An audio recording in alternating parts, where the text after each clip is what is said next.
we are continuing with the same topic, and this topic does not treat the same things.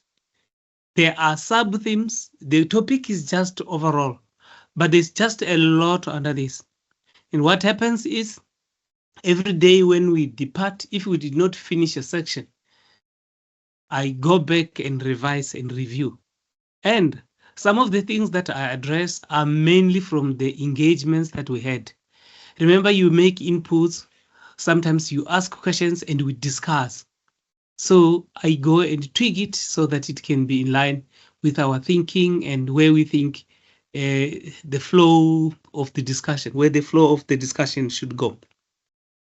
And I've said earlier on that in the workshops, what I do, I go and look for literature that is simple for me to understand, that I can also share with other people, especially in clarifying concepts. UNISA does have guidelines on what we can focus on. And their guidelines are very generic and they are flexible in that there are guidelines about research. And we have said that research is reiterative, but it is also dynamic in that it grows, it's not static. So those guidelines are flexible. They allow us an opportunity to consult relevant literature that we can use. The previous workshop focused on what a conceptual framework is. It focused on the components of a conceptual framework. We dealt with that. We also focused on what a conceptual framework can do for you. And I think we discussed this at length. But today, we have got a specific focus on background to the construction of a conceptual framework, the researcher role or the researcher's role in a conceptual framework, tacit theory and working conceptualizations, the goals of the study in relation to the conceptual framework, the study setting and context, again in relation to the conceptual framework, macro socio-political context, and formal or established theory. Established theory referred to theoretical framework. And if you can just start with our background, it says there are many ways in which researchers embark on the early development of research topics, goals, and objectives. But the conceptual framework is a way of approaching the research design that focuses on what we think of as the ecology of ecosystem, or ecosystem of the topic, and the fields from which and to which it builds. Ecosystem is referred to as the notion that the research study is a complex system with multiple parts that are both separate from each other and connected by and within a larger system.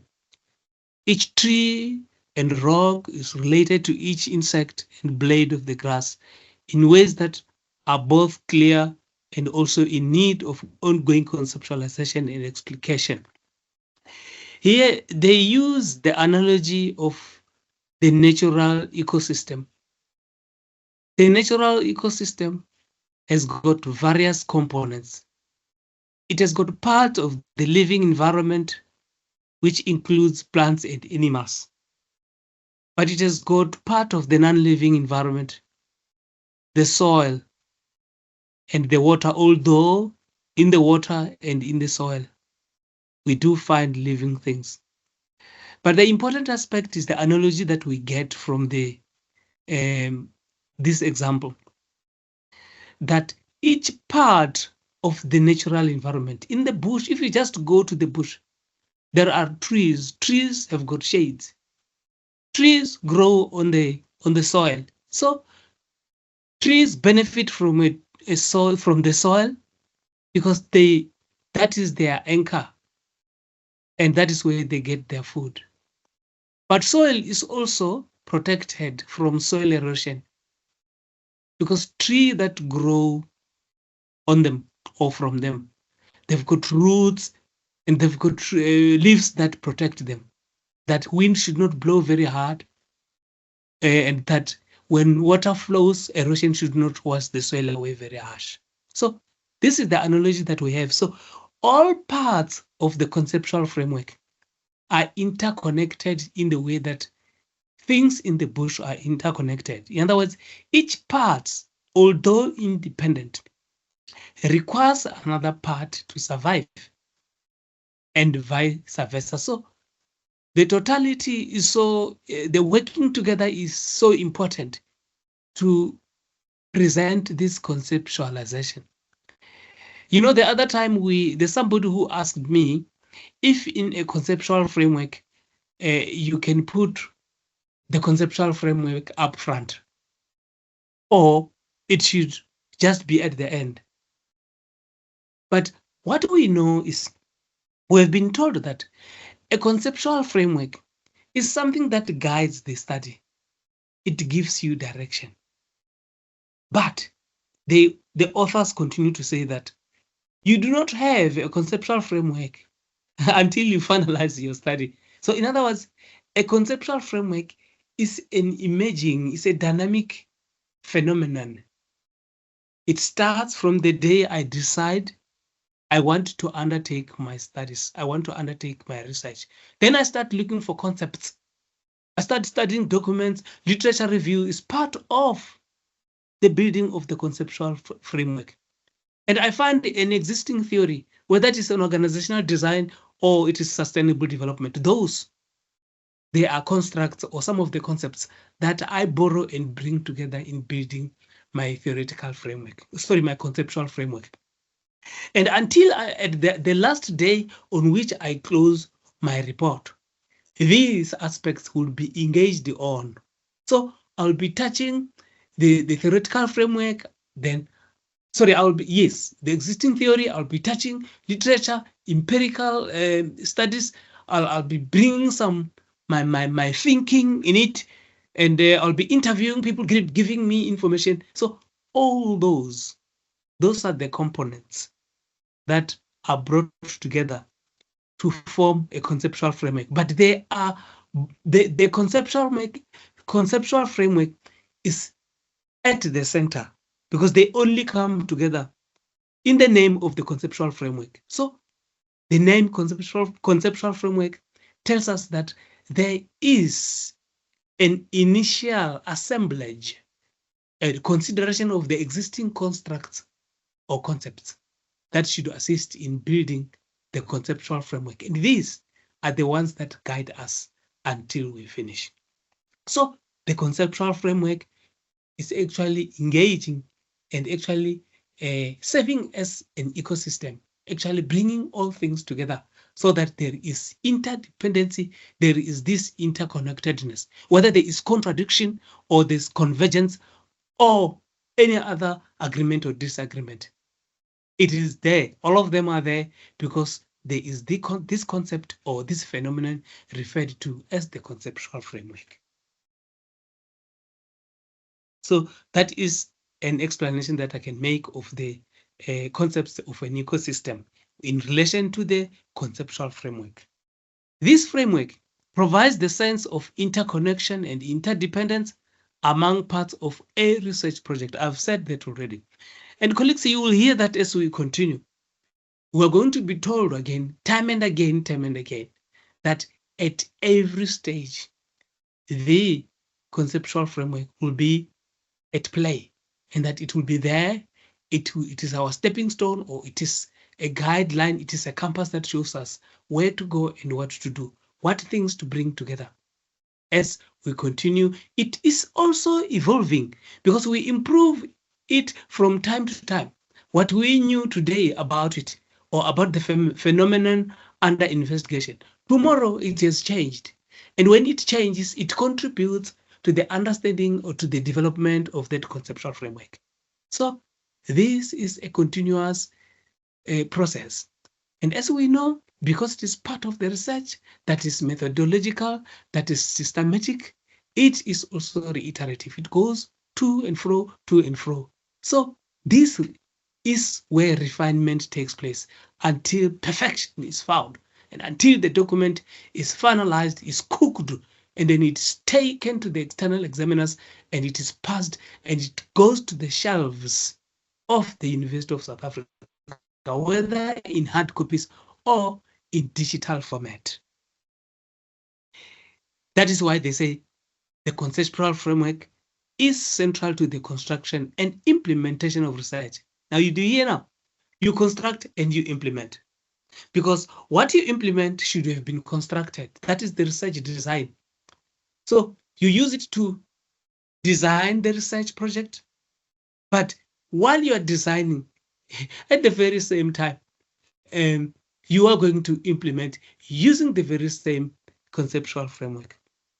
Further, the framework, the conceptual framework, embodies the methodological criticality because it requires systematic intentionality around examining and accounting for the connections between theory and research. Remember, when we theorize, we conceptualize, we say, for an example, we are going to collect data from participants at the catchment of Lake Funduzi, and we will use purposive sampling. Why? Because we want to make sure that though the information that we want is collected, and it can only be collected from people that have got the information. That is where we go purposive. So when we do that, we're conceptualizing, we're actually theorizing. But when we research, we implementing the concepts, we implementing the theory that we have conceptualized. So there is a connection of what exists there as known as the way of doing things or as knowledge or as theory, so that when we implement, we develop we develop a plan, we design a plan, and this is what we execute. We collect data in the field.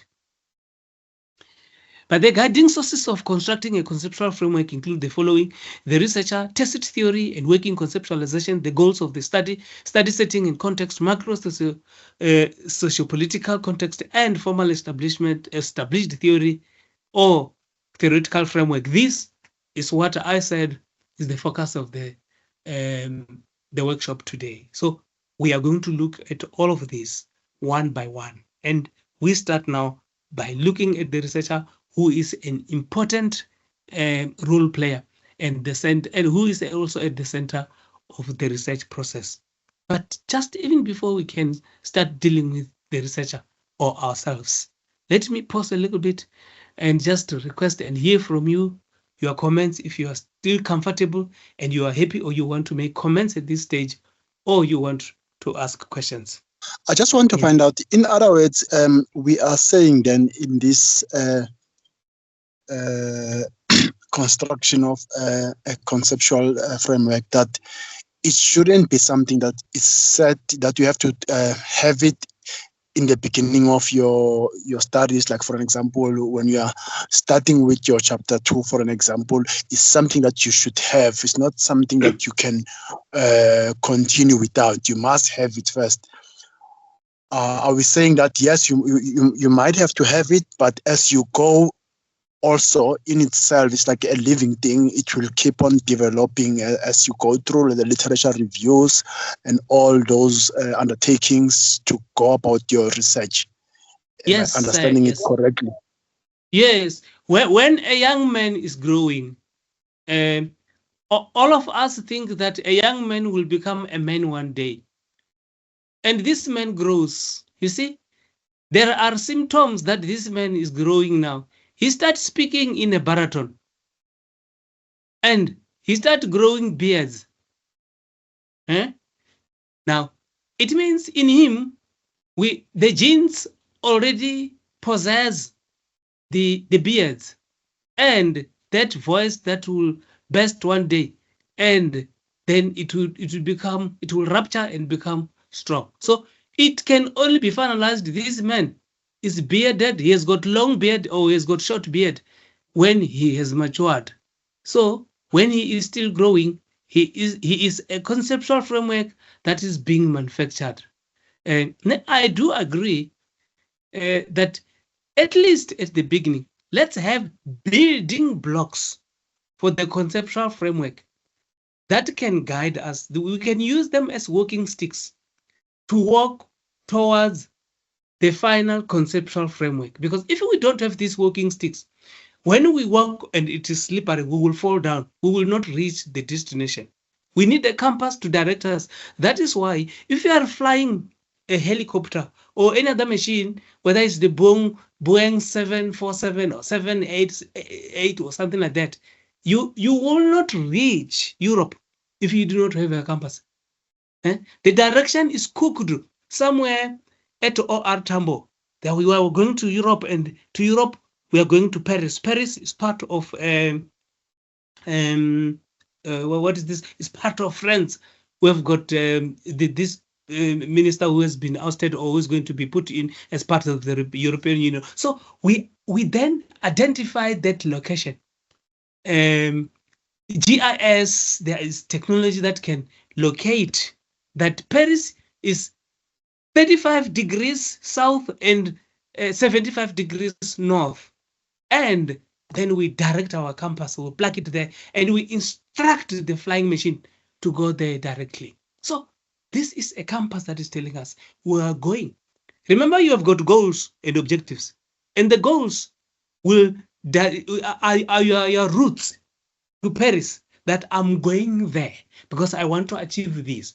But in order to go there, you need a walking stick. Then a conceptual framework comes in there. Then it's not a full conceptual framework. It's just pieces that are there that can support you. Sometimes you start picking two. When you are on the way, you find the third one, you bring it in. Then you are becoming even more stable. So the conceptual framework is being improved from time to time. And at the end, when you are at the 5th chapter, now there is light at the tunnel that, oh, Europe is there. Oh, our conceptual framework has got the elements of sustainable development, which are economic, social, and environmental. No, but we also have something that has to do with cultural resources that must be protected. We also have something that has to be a tourism attraction that has to be developed so that people can come and experience that. And then we carry all of those, and at the end of the journey, everything that is relevant has been assembled together to talk to each other, because they do agree or they disagree. And anything that is irrelevant to the conceptual framework, even if we came across it and we thought it will assist us on the way, it has been shared, it has been thrown away. And when we finalize the conceptual framework, it has been polished, it is a smart one. Then at that time, we finalize it. And I've said the conceptual framework can sometimes be adopted, if it is adopted internationally by other authors and everybody else, by the community of practice within your discipline, then it becomes a theory. It's no longer a conceptual framework. It has emerged, it has been built. That is how I understand it. Do we still have a hand? Okay, now we will continue with the role of the researcher in a conceptual framework. The major source of the construction of the conceptual framework is the researcher myself and yourselves, colleagues. We, all of us, are the primary source of both constructing and understanding the goals and meaning of our research. You see, I just said our research goals tell us where we're going and the destination. But in order to go there, we need a walking stick, which is a conceptual framework. So we construct because we know that we've got somewhere to go. Goals are impacted and they impact on the conceptual framework.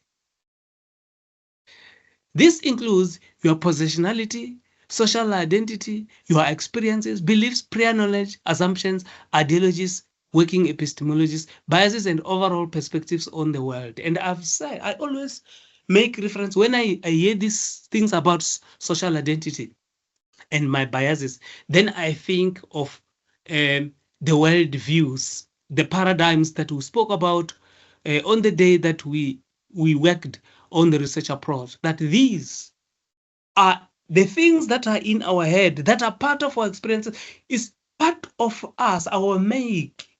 we that we cannot do about it. And unconsciously, colleagues, I tell you that if somebody hates you, you can be surprised. You might have you can just throw a clap on him unconsciously. And this is because of the experience that hating is painful. So all these things related to our experiences, our values, our assumptions, knowledge, belief, and everything. We have them in the head, and when we start with our conceptualizing our research project, when we design our research project, they play a role and they influence. For an example, the majority of us used to have a perception that research is a difficult process to undergo. But when you are inside and you develop a new understanding, you develop a liking. Oh, I like to research because it is a good thing to find things on your own rather than reading things that have been written by others. Somebody has written information. He is in Europe, the other one is in Uganda, the other one in Australia. He's telling me at school, sometimes we even are required to memorize and reproduce these things. These are the things that when I think of today, I don't like. But I'm telling you that. You see, what I carry in my head will always influence what I want to do. So that is very, very important to take note of. A complex combination of all these things about you as a researcher, including your identity and beliefs, they shape the goals of your study in terms of how you think about your research at the conceptual and methodological level. So you see, the way I think and the way I like things, if I'm a social person, you see, I worked before in conservation as a community facilitator for community-based natural resource management. I conducted and I led sections on environmental education. So I led units on empowerment and participation, social facilitation. So when I go to undertake research, so I tend to lean towards qualitative research methods because they had to do with engaging with human beings, empowering human beings, ensuring that they benefit from the research process, as opposed to objective processes under the paradigm of positivism, where research is said to be objective and you don't have to touch to do anything with the research participants. But in social sciences, they are saying you impact on them. That's why your identity and your beliefs are very, very important because they will influence you what methods you want to use in a research site. How are you going to engage with the research participants? How do you want to collect data? And how are you going to analyze? Because your beliefs, your values, your biases will always influence data analysis, data collection, data analysis, sampling design, project design, the choice of a theoretical framework, the choice of a goal, the framing, everything in your studies. So it is unavoidable. These what we have that make our totality, these that we have in our heads and our things, our perceptions, our values, and our assumptions cannot be done away with, and they influence. And this slides, for an example, I show that because I had one of the projects focusing on the role of vendor culture in nature conservation, where I used mixed design approach. It has got an element of qualitative and quantitative. But due to my profession and the work that I did for government, I started to like people engagement, empowerment, mentoring people, facilitating processes, social processes. And as a result, the second project that I did used a qualitative design, participatory action research. Then it was empowerment of the inhabitants of Lake Funduzi in integrated water source management. So you see, I've got history at Lake Funduzi because the example that I'm presenting to you is not about this one. But after I've used participatory action research, I went again to another project, the one that I'm presenting here is a case study, framework for sustainable development in catchment of Lake Funduzi. And sustainable development has got three aspects: the financial, the economic, the financial, the environmental, and the social. So social has to do with people. But because I'm a conservator and I've got background in the protection of the natural environment, then I also have a great interest on animals, plants, soil, trees, water, and everything. And when I get to the study side, I find that these things are there. And they can only be realized or be protected, or they can be engaged with if I bring in the existing theory for sustainable development. You see now, the history, my beliefs, my experience, my assumption, my biases also impact on me. But after I've done PAR, because I also used participatory action research in this sustainable development project.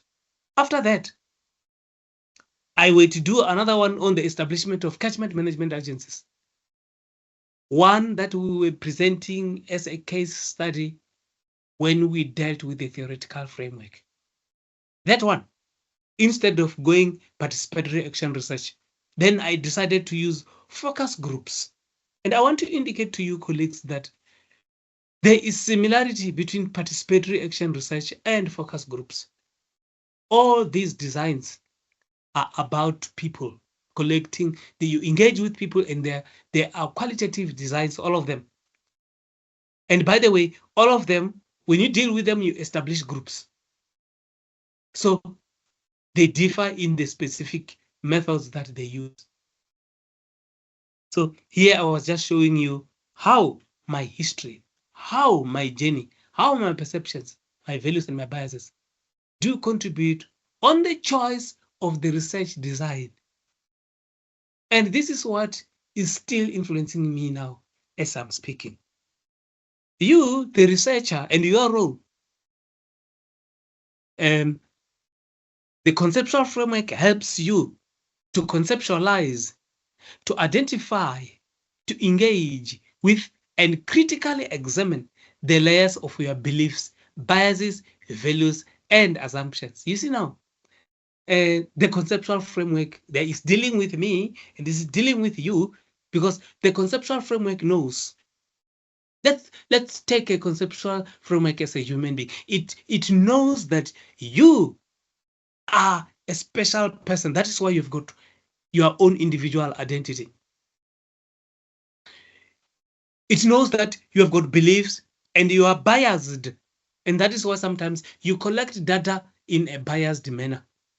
And you have got values and assumptions. So the conceptual framework wants to deal with you so that it can address your beliefs.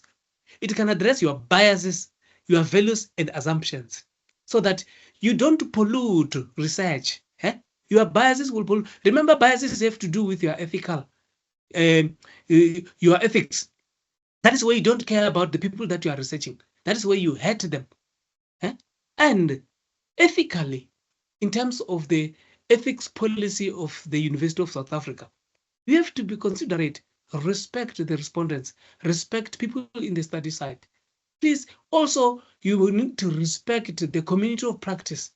If you're going to publish this document, don't offend other publishers. Don't plagiarize. So the conceptual framework actually helps you to deal with all this.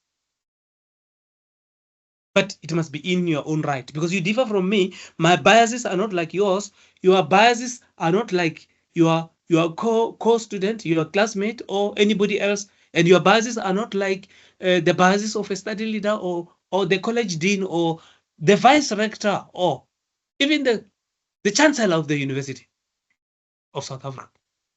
So it's yourself you must be dealt with. So in terms of your biases, we do have a policy from the university. But engaging in the process of identifying and reckoning with these aspects, critically understand how these aspects of you, who you are, shape what you choose to study and how you visualize, consider, and plan to study. You need to consider all these things because you must know how your biases would impact, especially negatively, on the research process as a whole. Is it in the design stage? Is it in the field when you are implementing the project? Is it in the choice of goals or objectives, research questions, the literature that you study? Colleagues, you must remember, when you study literature, it was not written for you only, and it was not written by you. You have to interpret it and make it relative to my studies, so that it can support me in the endeavor to conduct research. So when you do interpretation, you have got beliefs. Your beliefs are at play. Your values are at play. Your assumptions and your biases are at play.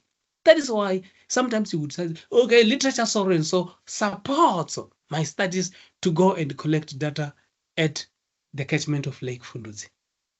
Let us interrogate that, if indeed this is a true realization, or it is because we have got biases that are actually influencing the choices that we make. Conceptualizing the researcher as the primary instrument in research has significant implications throughout every stage of the research process, in that the subjectivity, the extent to which I influence processes, social identity, my being, positionality, where I stand, my status, and meaning making of the researcher profoundly shape research processes and methods, and therefore data and findings. That is why, colleagues, the language that I speak when I write is discipline specific. I'm a conservator. I've got background on the natural processes. So when I write, I'll speak the bush language. I'll speak the animal language, the soil and the water language, and the small Khokhakis language, the living. All those things, the environmental language is my language. Because of my profession, then I've become subjective in that I am even influenced by the previous studies that I've done, that I've conducted. So we are told that all these things, they impact at every stage where we are designing or implementing a project. And that is where you find a conceptual framework. Because of the prominence of the researcher in the conceptualization, design, and conduct of qualitative research, the positionality of the researcher is viewed as a central and vital part of the research itself. The status, whether the researcher is too close to the research process, or is a little bit further, or is in the middle, or whatever he does, his behavior in terms of the entire research process, from the point of chapter 1 research proposal to the findings and recommendations and conclusion. The positionality and the status of the researcher is so important. Therefore, as a researcher, you must engage in a reflexive process that helps you to uncover the layers of influence on your thinking and how this shapes your study from what you choose to focus on. Hey, let us understand our influences. Let us understand ourselves, or the layers of our thinking, because we are going to produce something. As we produce it, it reflects our eyes and it reflects our being, our thinking. So, but remember, research is very, very important because it has to be systematic, it has to be scientific. So we don't want to pollute the scientific product. We still want the product to be scientific. Although we have values, some of the values would assist us indeed to actually produce a good product from our researches. But we are told to be reflexive. How we frame the study theoretically, how we collect data and engage with participants, and then how we interpret and analyze the data of our studies and write about the findings.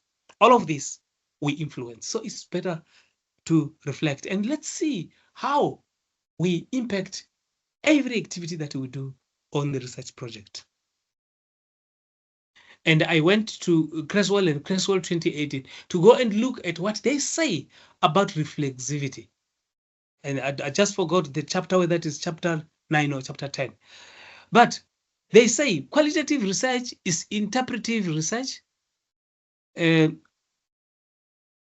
where the inquirer is typically involved in a sustained and intensive experience with the participants. You see now, we engage time and again with our participants, the people who are actually providing information to us. Then we engage with them, they engage with us. And by the way, I want to say to you, colleagues, when you're engaging with the research participants, there is no way that you are the only one who's going to influence them. They will influence you because they will give you information that you don't know. You will write it. When you are writing it, they've influenced you because you said, oh, I've found information. But that information was given to you by somebody else. And this person can also ask you things and can give you information that will make you think and rethink. And when you do this, your positionality is actually affected. It can even be changed because you start to understand the study context. In that way, even the product, the conceptual framework at the end would represent the new researcher's thinking than his yesterday's thought and views. That is why the conceptual framework is so dynamic. This introduces a range of strategic, ethical, and personal issues into the qualitative research process. With these concerns in mind, inquirers or researchers explicitly identify reflexively their biases, their values, and personal background, such as gender, history, culture, and socioeconomic status that shape their interpretation formed during a study. Yes, we need to identify all this, and this is reiteration, and this is repetition, further emphasis on earlier statements, because all along this is what we say. But we are going to look at it at reflexivity as a phenomenon. And this is what this section is going to do for us. In addition, gaining entry to research site and the ethical issues that might arise are also elements of the researcher's role. And I referred to you to the ethics when I spoke about the values and the biases, that we have got a policy under the University of South Africa that guides us on how to conduct research in an ethical manner. Less bias, to remove a lot of bias. Now, there is some recommendation from Creswell and Creswell, what we need to comment on our reports. When we're writing reports, how do we comment about reflexivity? The first one is we need to reflect, to comment about the past experiences.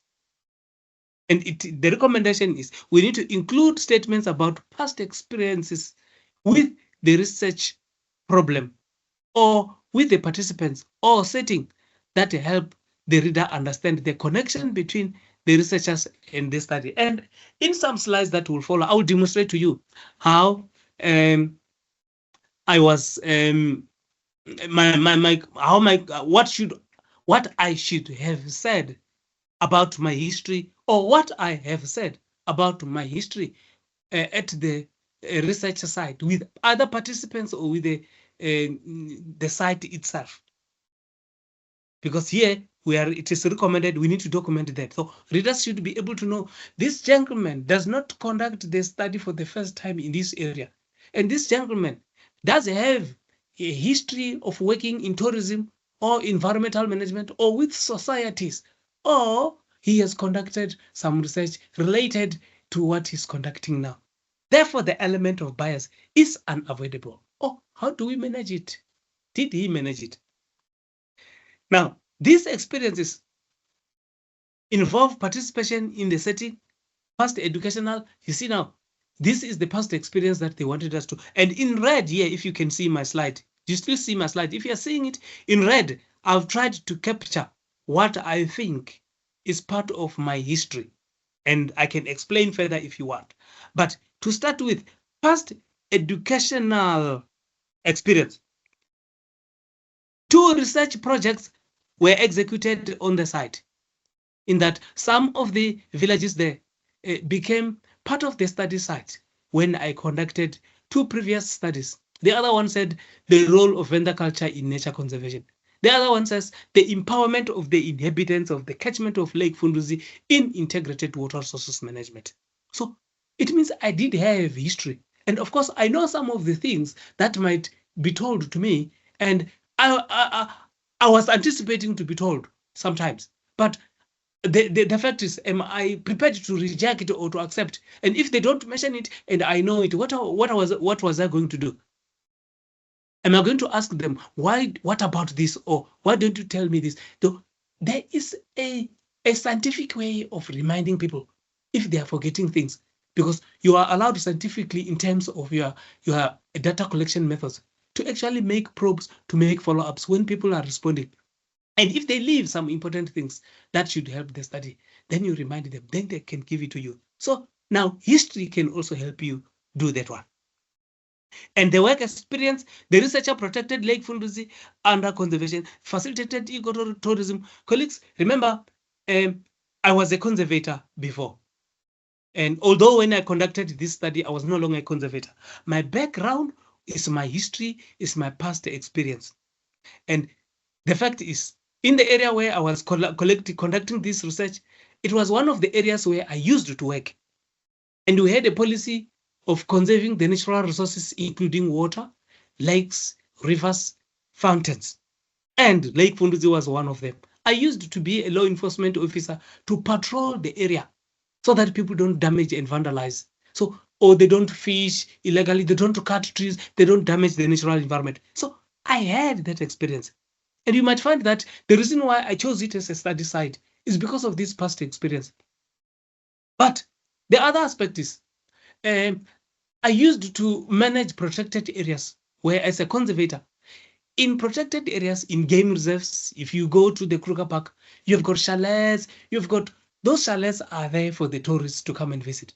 And our natural vegetation, our animals, our soil, our mountain landscape, and the experience in totality is what constitute tourism resources. And here, the example of the catchment of Lake Funduzi. It was focusing on tourism resources. It was focusing on ecotourism and the economics of tourism. So I do have history, and from my work experience, these are the things that would have influence on me collecting data and on me sampling people who to interview.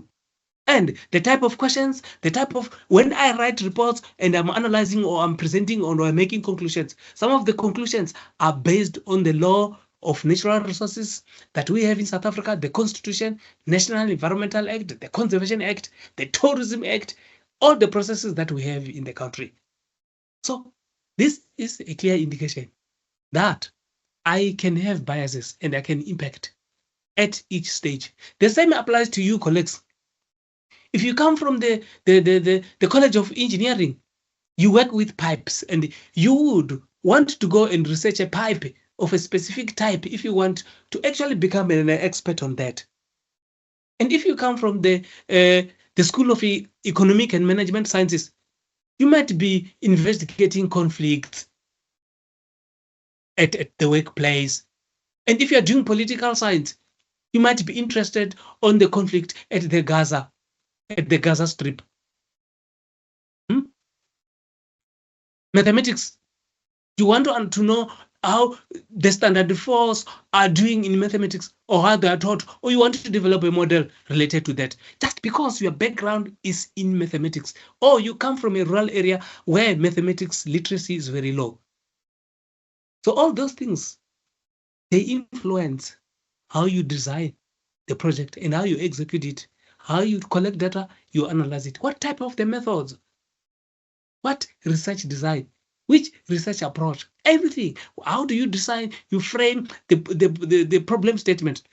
Because you will go and look for literature that talks about mathematics literacy. How much has been researched in that? So you are being influenced by your history and your prior knowledge. This is what they're talking about. And I'm overemphasizing so that it becomes a simpler thing. And I think we've been singing it. This is the third workshop that we're singing the same thing. So it should be simpler for us to implement. Ethnicity and culture, as well as race. I am Muvenda, I am black, I belong to the Venda culture. The people that I was researching at the lake of the catchment of Lake Funduzi, they speak Chivenda. That is why the other day I said I collected data in Chivenda. But when I collected data in terms of the organizational design of the catchment management agencies, There was a mixture of the Venda speaking, Tsonga speaking, Pedi speaking, Xhosa speaking, Tswana, everybody. There was just a mixture of people there. And there, I could not use my native language. I could not use my Chivenda as my cultural language. I had to speak, to borrow English, to try and transmit, try to communicate with the people. And they also did communicate with me in that. You see now, there, my influence was less, but my influence was also there because I told you the other day, my English is the Chivenda English. So when I speak to a Xhosa speaking English, she or he is speaking to me, responding in the Xhosa English. If there's somebody speaking Afrikaans, en Afrikaans, daar is iets wat ons neem Engelsisme.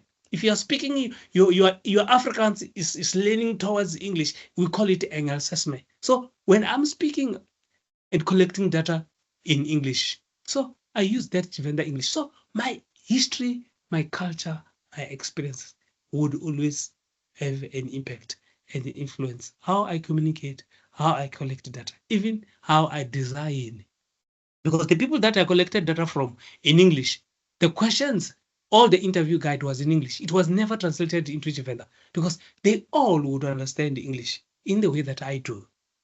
So that was the difference. So this is mainly because of my positionality, my background, my values, my aspirations, my history, culture, race, ethnicity.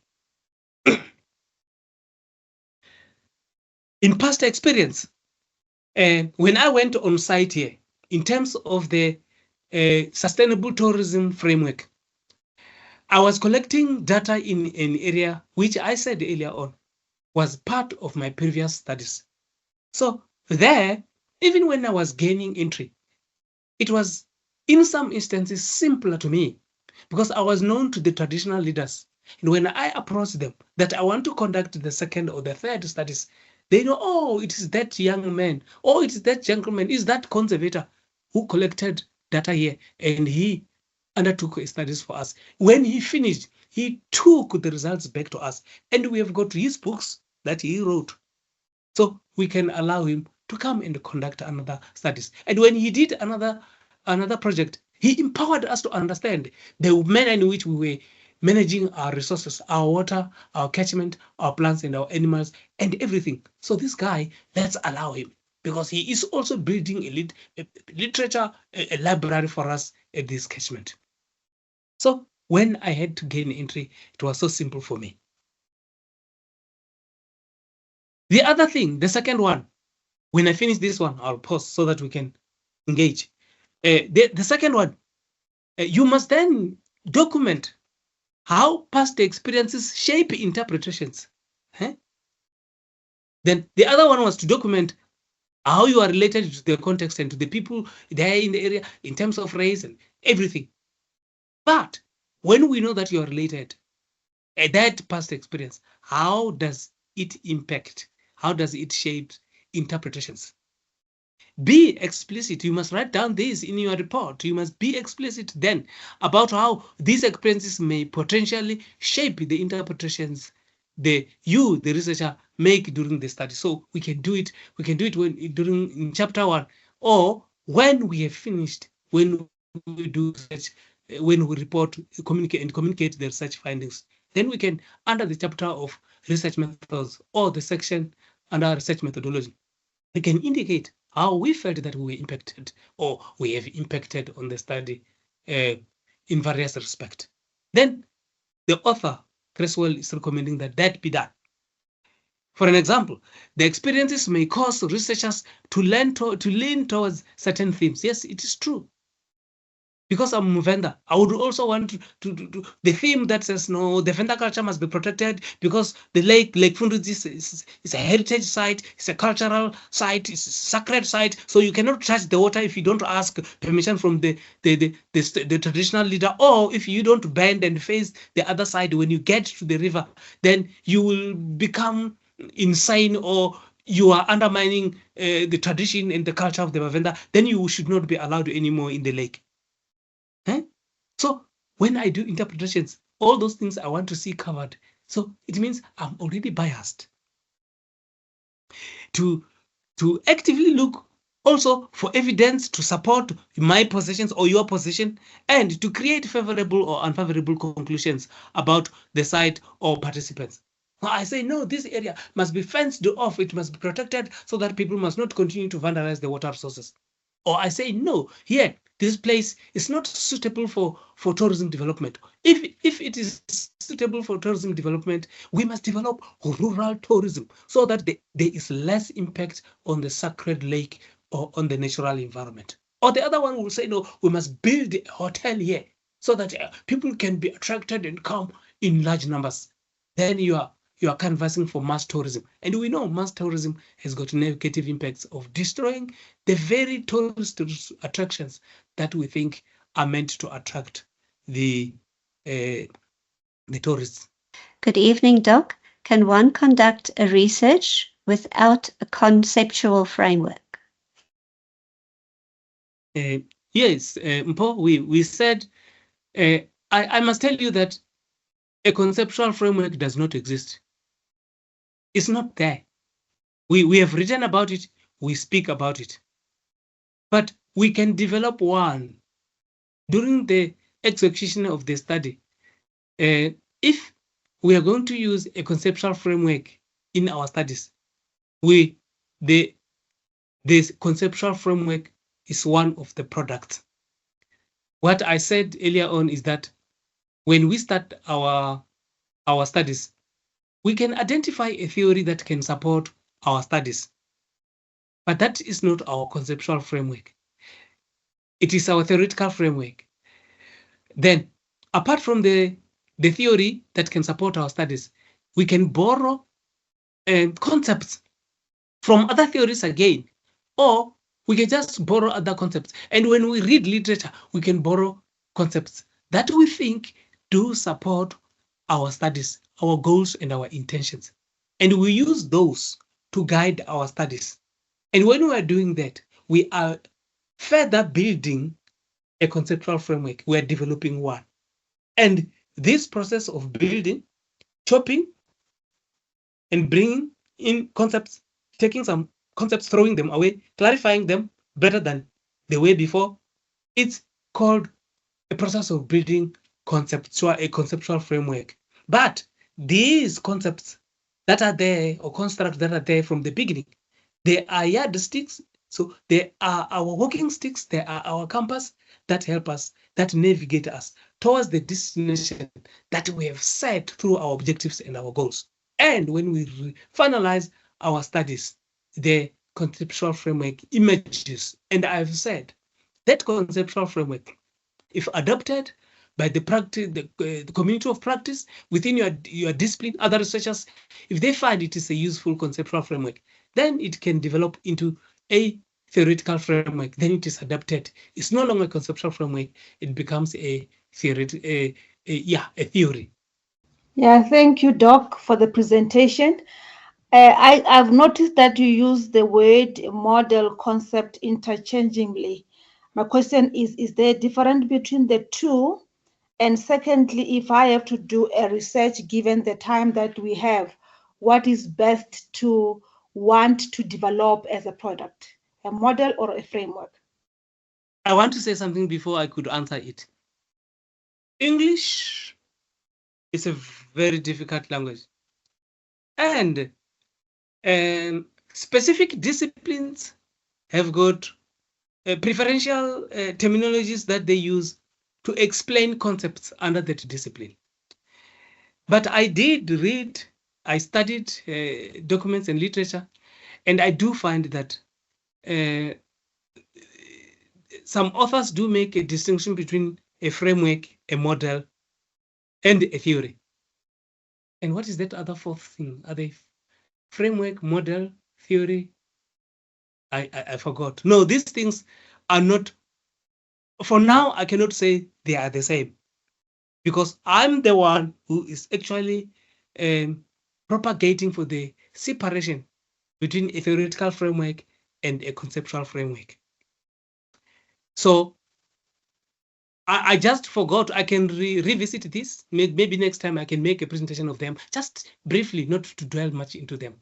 Because I think a model assists in the implementation of a framework, if I still remember, but I can revise that. We can go and do research, all of us.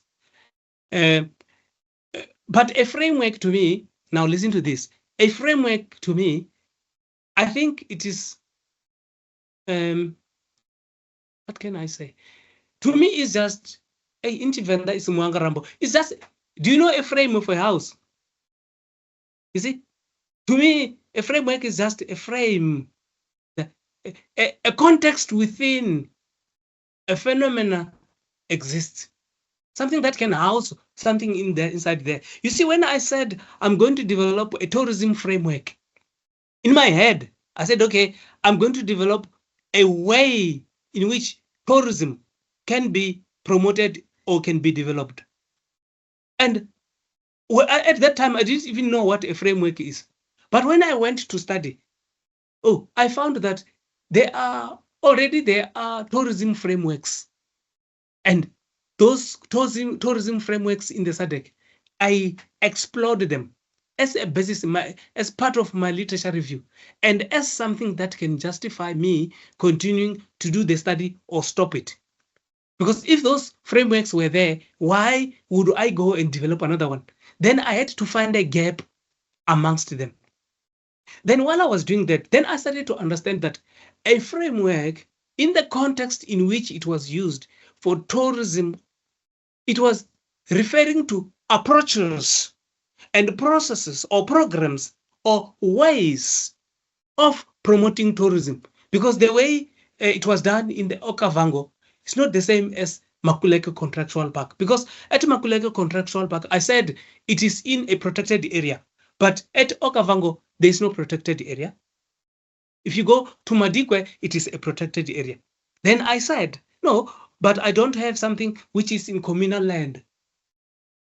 No, there was something in communal, which was there, which was in communal land, but I said it did not have a sacred area. So my framework, specific zoom, sacred area, but also in communal land. Then I developed an approach of promoting community-based natural resource management, ecotourism. And so the study passed, and people agreed that I've developed a framework. They didn't say a theoretical framework, and they didn't say a conceptual framework. They just said a tourism framework. And I still stay saying a conceptual framework, a tourism framework. But today, when I wanted an example, then I went to read my document. Did I understand what a framework is? Did I indeed produce a framework? Then when I read, I said, okay, what I read here, I see this guy, Serge, in 2021, is talking about the concepts. And every stage that I've done, then this conceptual framework is actually describing it and referring me to it. And I find this is very relevant. And this is a framework. It's not a conceptual framework. It's not a theoretical framework. But look, I can use it as an example of a conceptual framework. So I might have confused you. But let me say that I have also used, when I was doing an example on organizational design, I've used a theoretical framework. So it's a very simple way. You just implement what you have. In every stage, you've got principles that are already set there for you. So priori, so these things are there, they are deductive. In other words, they are given, you just follow them. Then you test the theory by applying the principles. You negate or confirm them at the end. You approve them wrong or you confirm them at the end of the studies. And quantitative students do that in most cases. But in terms of the conceptual framework, you are not implementing any of the theories. That is why you borrow too many concepts or too many principles from a number of theories or other processes, and you build a conceptual framework. So it is not difficult to build a conceptual framework. It is not difficult to implement a theoretical framework. You learn, they are closely related. And if you can choose either, you must just, if you are innovative, you would like to do a conceptual framework. It won't delay you. But if you are not innovative, you just want to implement what is there, you just do a theoretical framework, then you're gonna also very fast finish the studies. So you can use either. But the models you see, the models or the frameworks, to me, I can use this interchangeably, and no one would pick up that they differ if I'm using them. So, but I think they differ. Scientifically, literature has shown that they're different, and I think I do have that literature. I can look at it and we can clarify if there's need. Is there still any other hand? No more hands. Okay, we can continue now. We are continuing with reflexivity. How can reflexive thinking be incorporated into your qualitative study? You can write notes about your personal experience during the study. These notes might include observations about the process of data collection, the hunches or the challenges about what you are learning, and concerns about reactions of participants to the research process. All this you can write down. And when you're doing this, you are actually incorporating your reflexivity into the study. You are showing that I had the impact on this. This is how I was impacted, and then you are recording all these things. You then report it in your findings. So not necessarily in the findings, but under the research methodology. These ideas can be written as memos, notes written during the research process that reflect on the process or that help shape the development of codes and themes. You see now, later on you would see, colleagues, when we deal with data collection, say for instance, you're using interviews, face-to-face interviews, you must remember what you write is not only that comes from the words, the mouth of the respondents.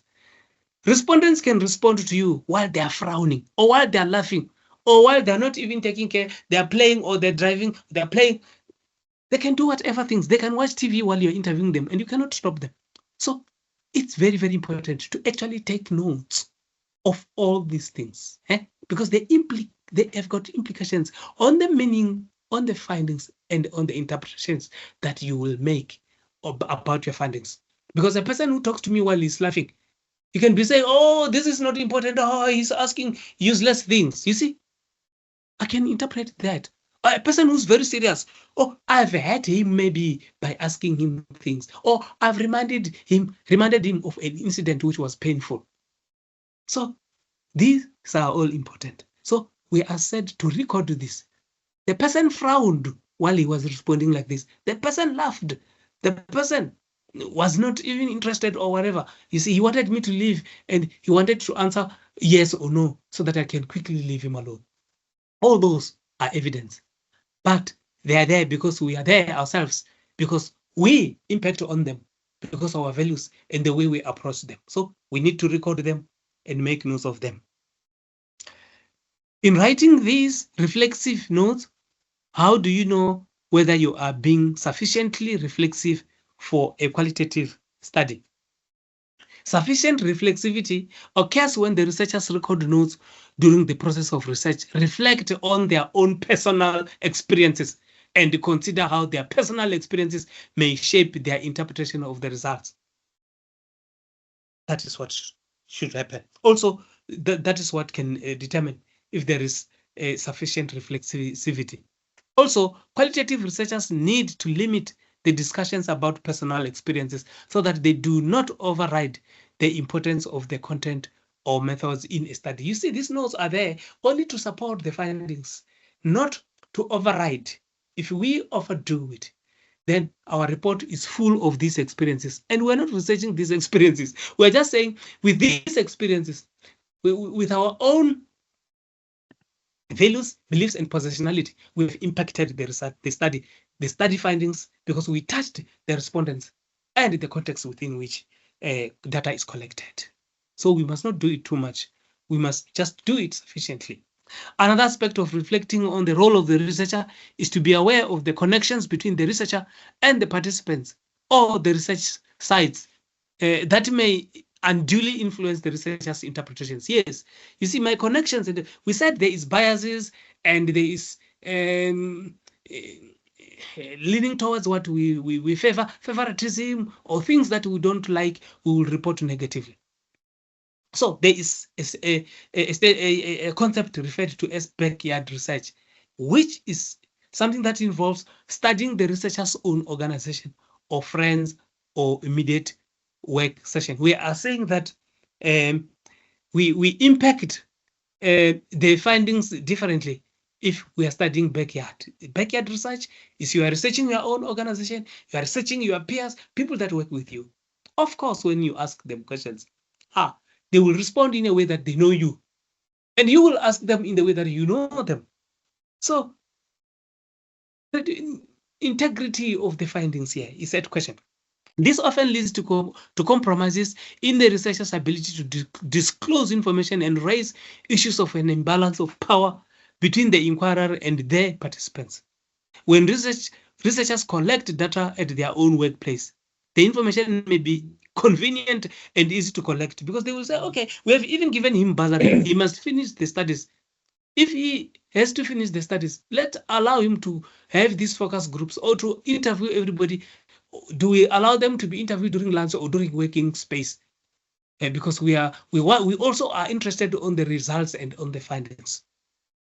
But we're saying it will be easy for you to collect, but it may not be accurate information, and it may jeopardize the roles of the researchers and the participants. So you see, some of the bosses and some of the participants in your work or in the organization where you find yourself will want the results to reflect a certain status of the company, so that even when there is marketing, the company is not seen from a negative perspective. If I'm investigating corruption in the Department of Water and Sanitation where I worked, my DG wouldn't want to tell me that he is highly corrupt or his staff is highly corrupt. He will want me to be lenient even when I report that, no, but the department is managing it, is on top of it. That is why there are a number of people that are arrested. That is why there are policies that top management has developed. So you are diluting the results. That is what they're winning us here. Now, in backyard research, I just want to show you what happened with me when I was conducting research. This is the other one, organizational design of catchment management agencies in South Africa.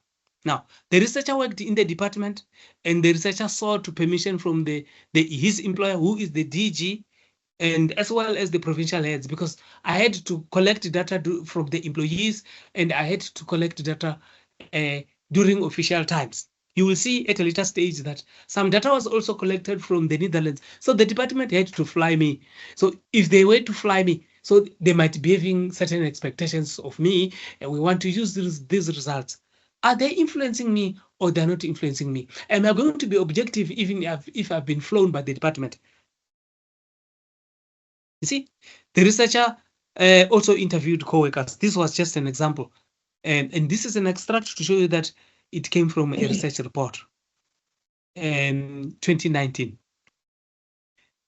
Look here. Now, this one I read because it's short. It was when I was establishing the focus groups for the study, establishment of catchment management agency, organizational design.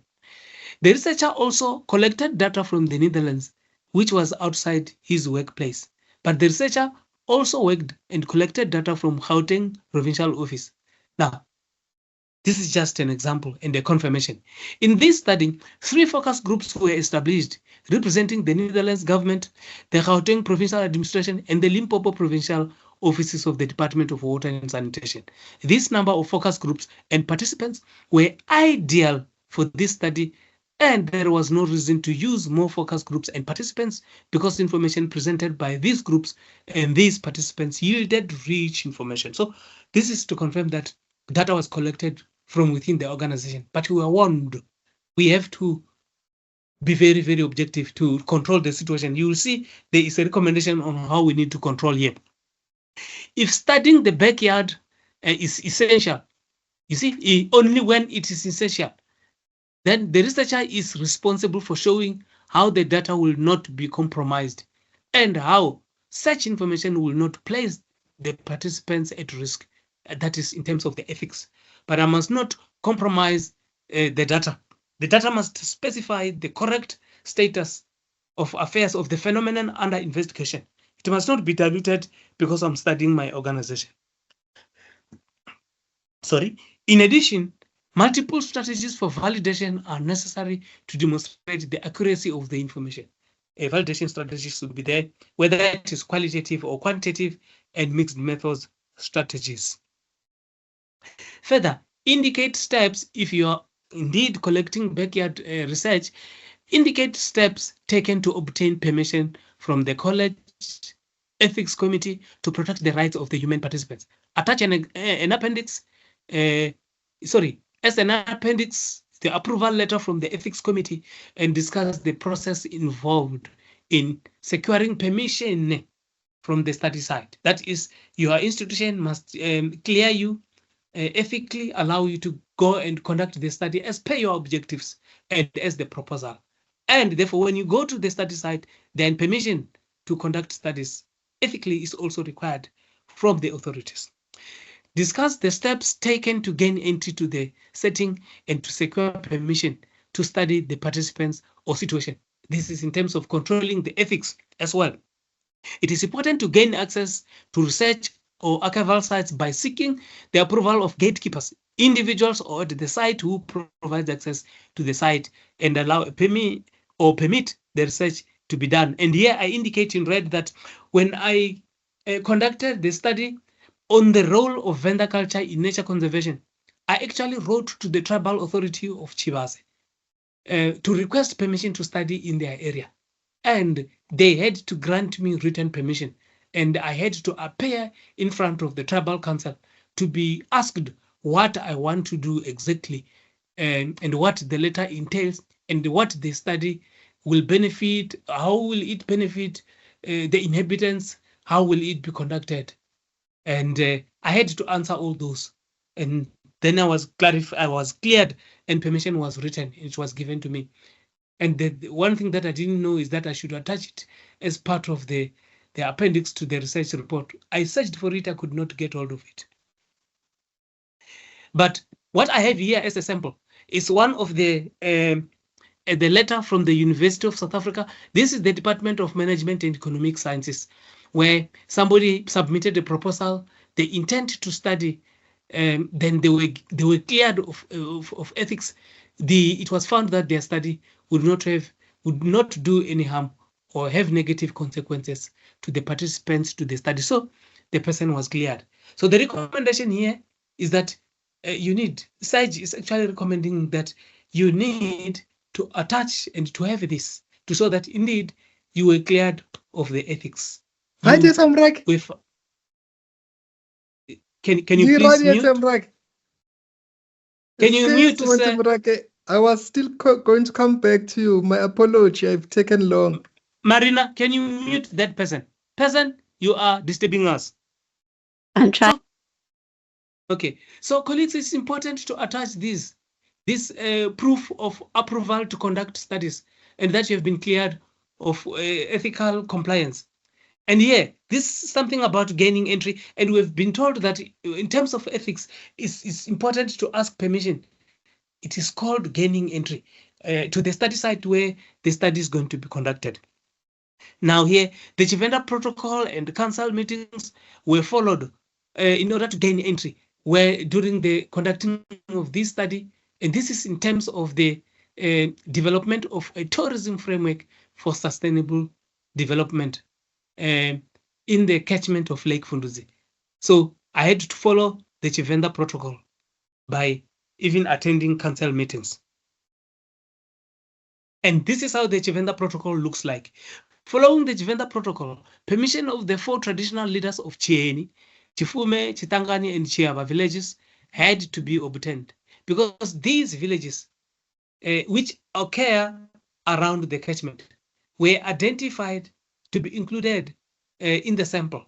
So we need to ask permission from the rulers, from the authorities, so that they should not be surprised to find us walking in the streets talking about the concept of tourism development in their area. And they also must understand what the community will benefit. But there is something that happened. 2 things.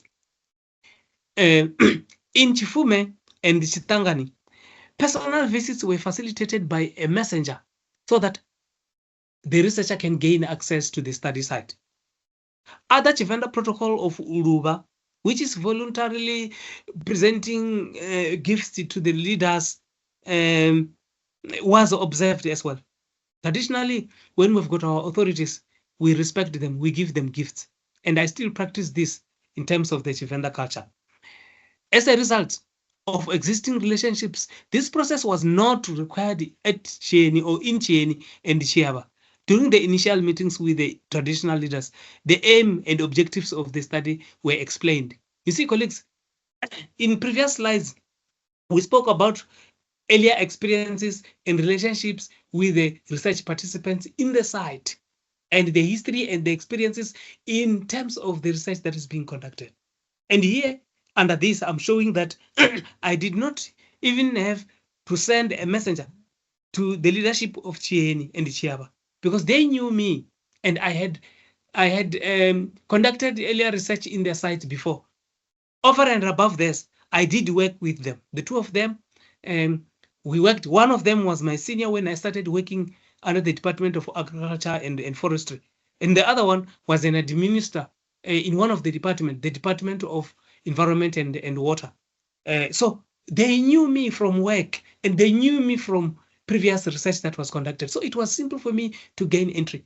But we are also, again, colleagues, warned that the fact that we are known or the fact that we've got history or relations with the participants in the study area should not be used as an advantage to either unethically collect data and head the participants or actually influence and be biased in the manner in which we conduct research.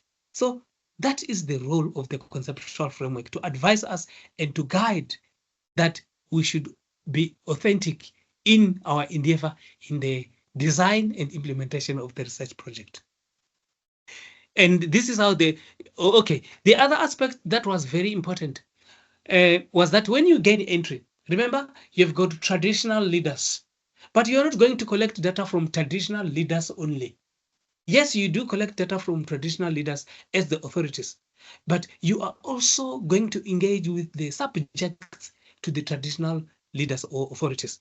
So those must also give permission to you. And that is the important point of bringing in the council meetings here. Because in the council meetings, you have got people who are not traditional leaders, but who are there to assist the traditional leader in governing. Or sometimes they can even call other subjects, other people, other residents there, so that when in that council meetings, you are introduced or you ask permission or you present the type of study so that they can even ask you questions, what they will benefit. So apart from getting permission from the traditional leaders, you get permission from the council or even the inhabitants or everybody else in the area. And you will see later on that these tribal council meetings helped even in identifying research teams, because there it was not the role of the researcher to identify alone, because he didn't know people there, particularly this, because this was purposive sampling. Then based on the criteria for selecting participants, then the researcher or their facilitator had to use the council members or the council as a whole or people in the meeting to identify research participants. So this was very participative. This was very engaging.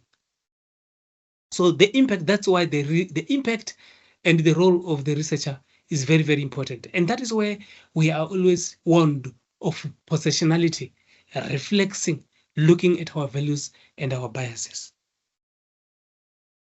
And they indicate that a brief proposal might need to be developed and submitted for review to gatekeepers. Gatekeepers are the people that give us permission to the study site. So we need to indicate to them what we're going to do and why. Then the following are the topics that could be addressed in such a proposal.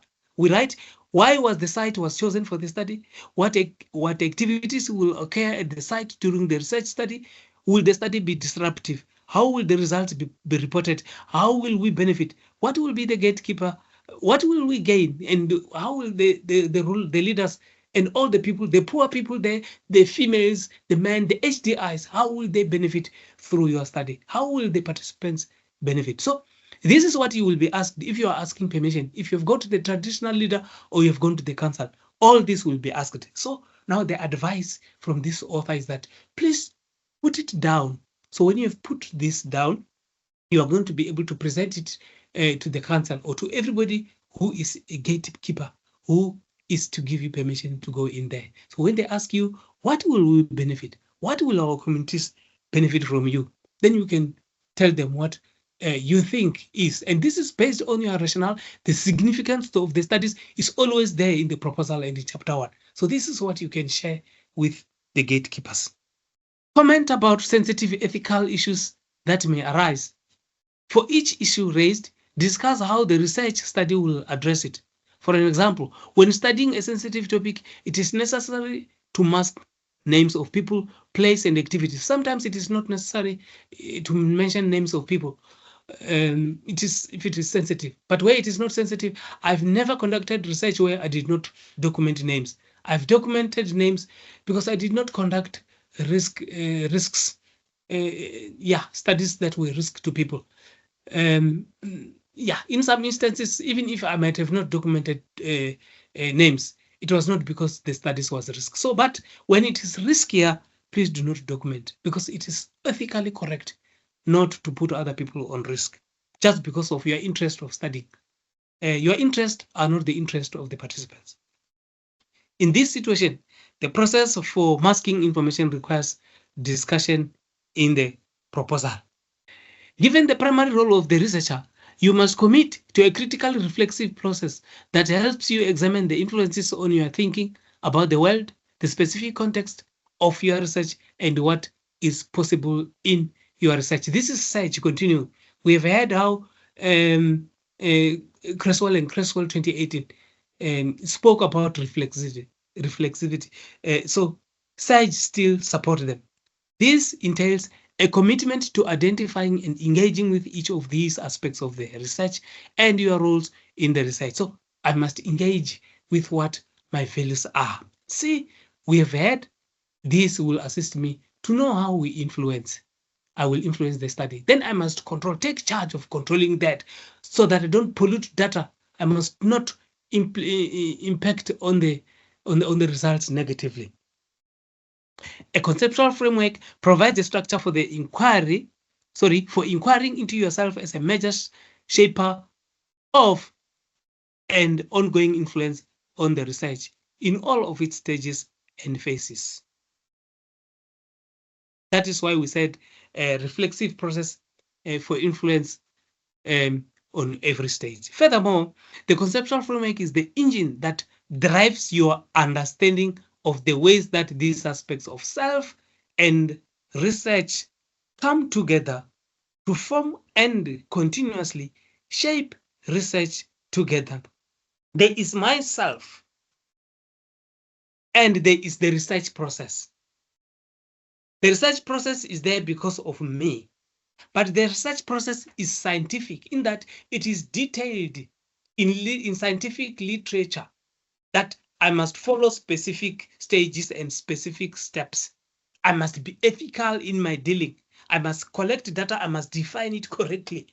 I must design quantitative or qualitative or mixed method studies differently or similarly. I'm guided. But a person who's going to do it and to write it again is me. But how does this research and myself come together? So you see, this is value imbued because my values actually determine what type of research it is and what the outcomes are. So reflexivity that is always referred to is very, very important. Questioning my status, my positionality, and my values is very, very important. A conceptual framework helps first to identify and then clarify what you know, care about, and value as central aspects of a study, and to connect these with the various other aspects and of influences on your research. So we are still talking about the value, the role of the researcher in the conceptual framework.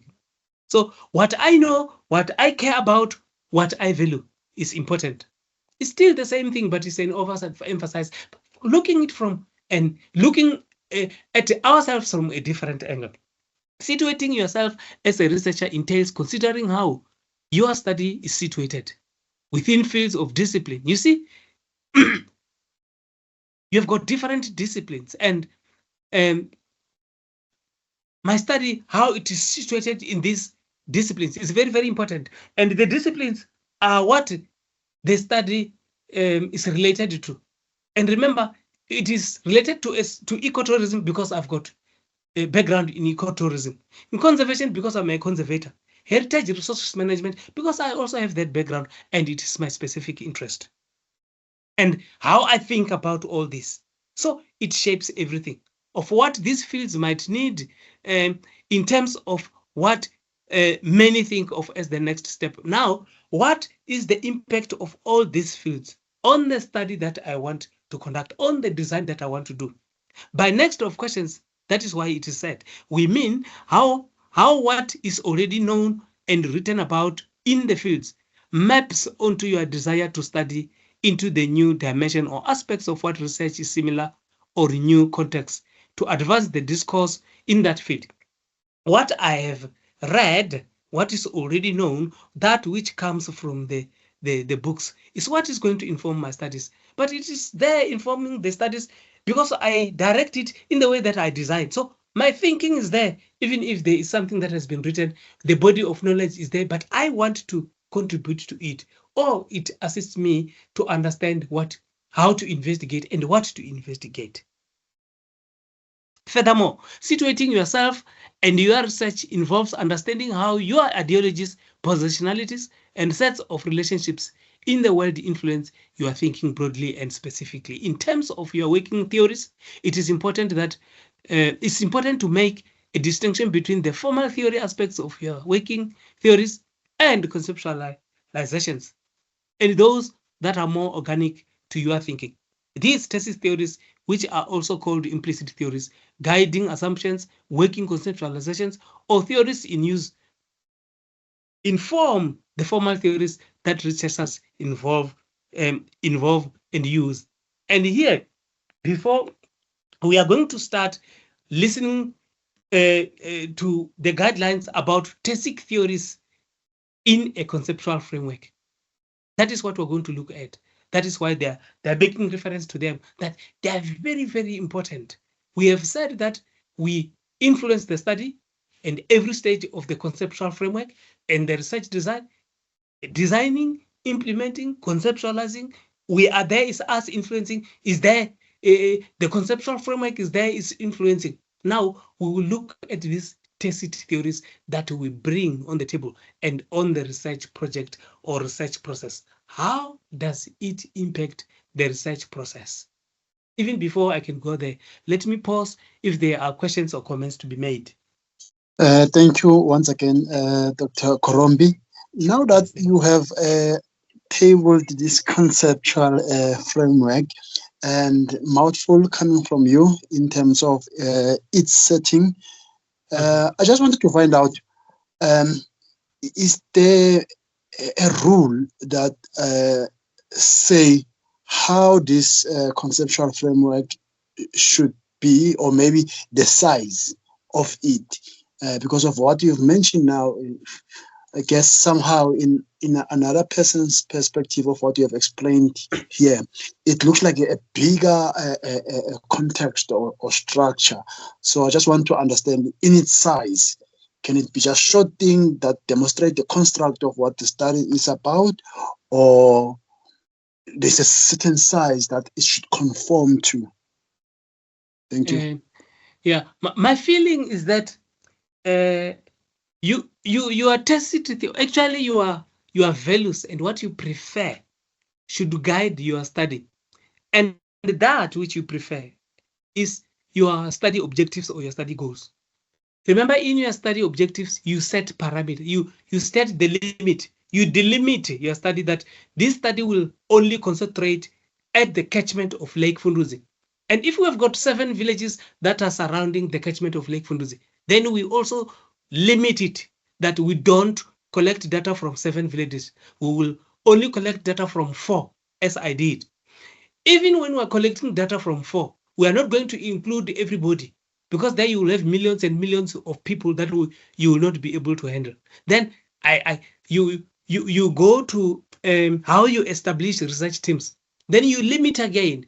They say from is it 7 or 8 to 12? Then it means in each of the 4 villages, I had not more than 12 people that were part of the research teams. So I'm limiting the number of participants that go there. But the extent of concepts and constructs that I include in the conceptual framework are determined by the objectives. And one of the objectives that I want to refer to is the use of participatory action research in collecting data so that we can encourage involvement and participation and empowerment of people. It means I will deal with PAR as a strategy to empower people and to ensure involvement. So my parameters are within PAR. So I don't want to go out and use another research design. I only want to use PAR. There are a number of qualitative research designs, but I did not choose focus groups for this. I did not choose any other or ethnography, but I chose participatory action research. So I will not use focus group concepts. My constructs in terms of empowering people will come from participatory action research.